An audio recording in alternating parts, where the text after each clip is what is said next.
Mheshimiwa Mwenyekiti, na mimi kuweza kupata nafasi hii nikaweza kuchangia wizara hii. Mheshimiwa Mwenyekiti, mimi moja kwa moja naomba nijikite kwenye nia ya kutaka kuzuia mafungu mawili P02 na P03 hadi pale Mheshimiwa Waziri atakaponipa majibu, ndipo nitakapoweza kupata ushawishi nikayaachia. Mheshimiwa Mwenyekiti,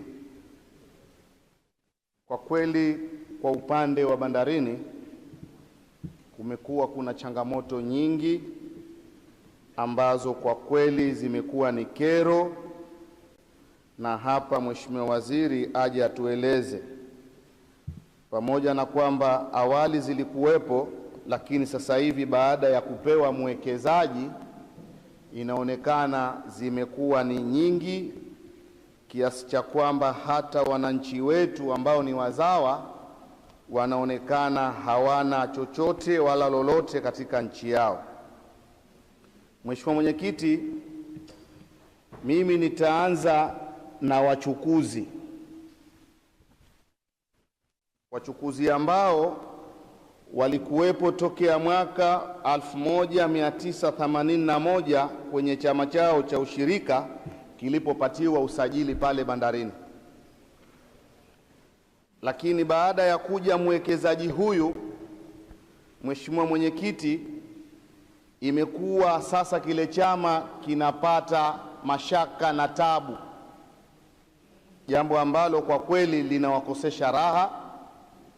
Na kwa kweli sasa hivi Mheshimiwa Mwenyekiti, mwekezaji yule amepiga marufuku mapota wale kuingia na zile matoroli yao ya mizigo. Unajua tena wenzetu wanapokuja kwa jamaa zao wanabeba mizigo kwa ajili ya zawadi, lakini wanatakiwa mapota wende wakachukue mizigo ile ndani ya meli kwa bega wailete nje.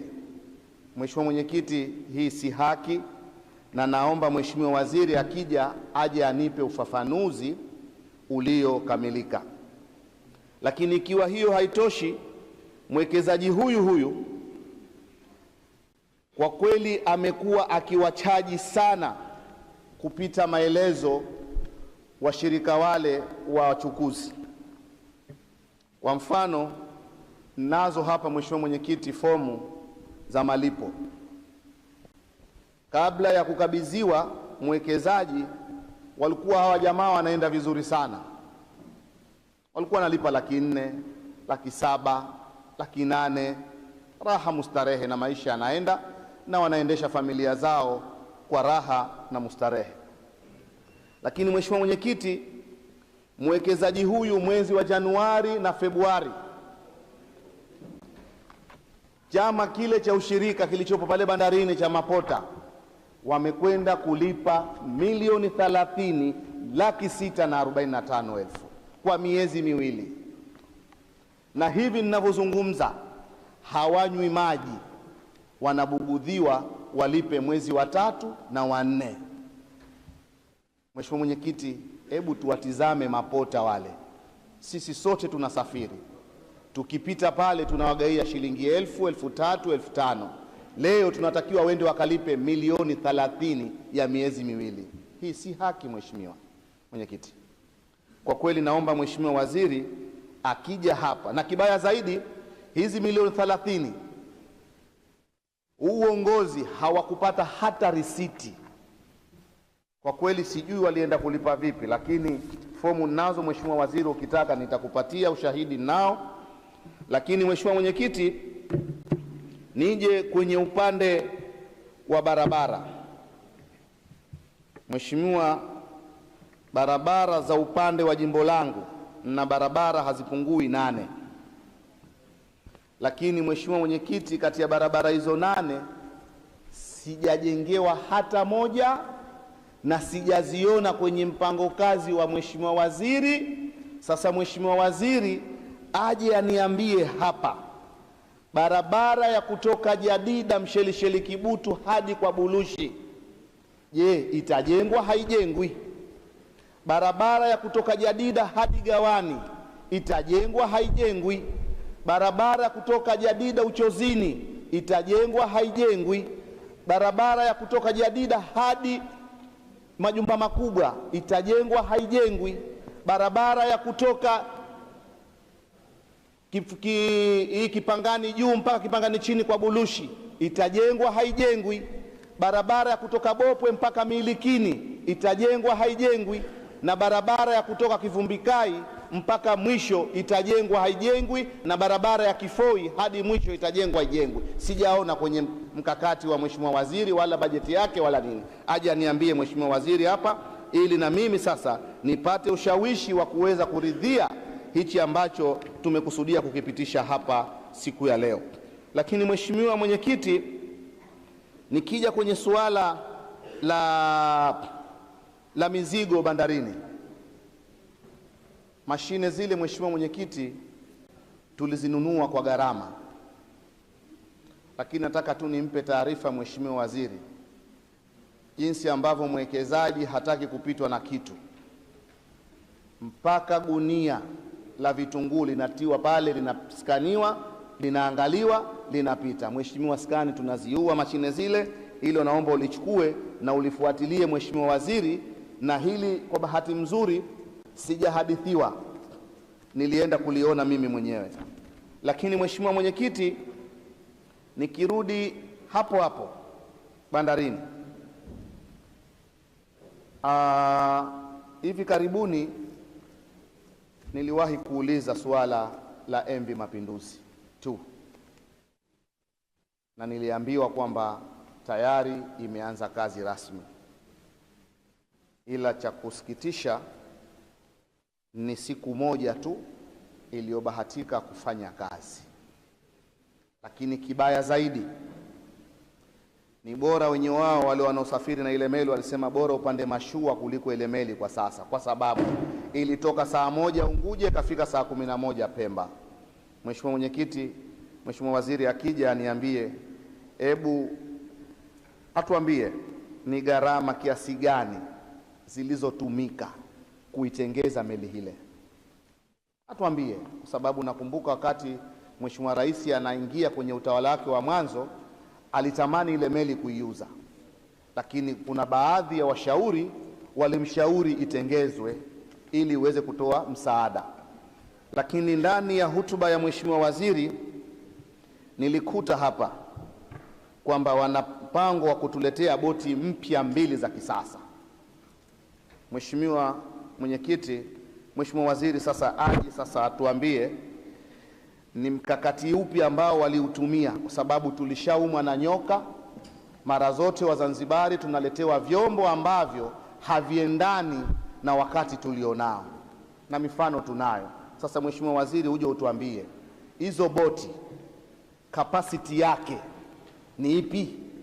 Tunataka tujue uwezo wake hasa, kwa sababu ikiwa capacity ni mbaya, basi tuweze kuishauri serikali wazighairishe, na ili sasa tuko tayari kusaidia kwenye hilo kwa ajili ya manufaa ya nchi yetu. Lakini Mheshimiwa Mwenyekiti, suala jingine ambalo niliwahi kuuliza hapa ni MV Maendeleo.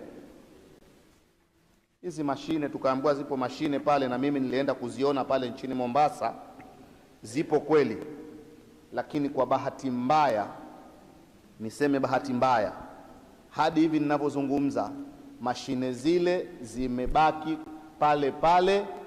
Na kwa sababu Mheshimiwa Naibu Waziri hapa alinijibu kwamba wamemkabidhi mhusika ili aweze kuzishughulikia na kuziuza, lakini taarifa tu ni kwamba mashine zile bado zipo, na kwa bahati mbaya hazijafikia bei. Na mimi niungane na hilo, kwa sababu mashine zilinunuliwa ghali sana. Leo zinaambiwa mteja kafika bilioni 10. Sasa kwa nini tuziuze bilioni 10? Mimi ningeliomba Mheshimiwa Waziri aangalie utaratibu mwingine kuhakikisha mashine zile zinarudi ama Zanzibar ama zinarejeshwa huko kwao kwa ajili ya kwenda kufanyiwa maintenance mengine yoyote lakini zisiendelee kubaki pale. Na kwa bahati nzuri sana tushukuru kwamba mashine zile au vifaa vile hatulipii pale storage. Sijui ingelikuwa tunalipia storage, serikali ingekuwa imeingia hasara kiasi gani.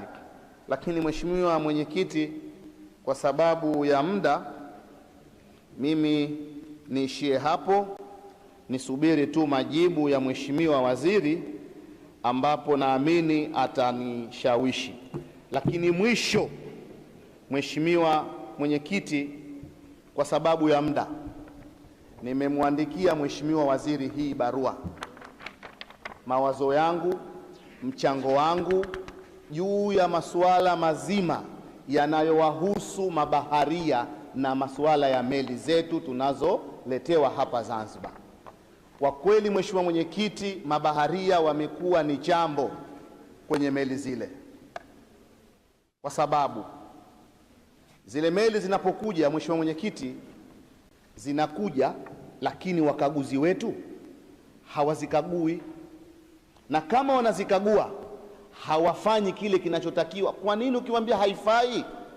Mbona mchele hapa unaambiwa haufai, unachomwa, unateketezwa, mambo yanaisha. Lakini meli inapofika hapa, Mheshimiwa Mwenyekiti, inafanya kazi, na ndizo hizo tunazoambiwa zimeua, zimezama na hali kadhalika. Sasa Mheshimiwa Mwenyekiti, nitampatia Mheshimiwa Waziri hii kama mchango wangu, kwa sababu naamini ningeliyazungumza yote haya yasengenitosheleza kwa muda. Kwa hiyo Mheshimiwa Mwenyekiti, mimi hoja siungi mkono hadi pale Mheshimiwa Waziri atakapokuja kuniambia. Lakini hapo hapo bandarini, Mheshimiwa, nazo picha hizi. Mheshimiwa Waziri, picha hizi za bandarini, uniambie bandari hili mmempa mwekezaji, shida na madhumuni wanaoipata wapita njia wa pale ni aibu. Picha nazo nitakuletea ili uende na wewe ukaone. Baada ya kusema hayo, Mheshimiwa Mwenyekiti, nikushukuru sana.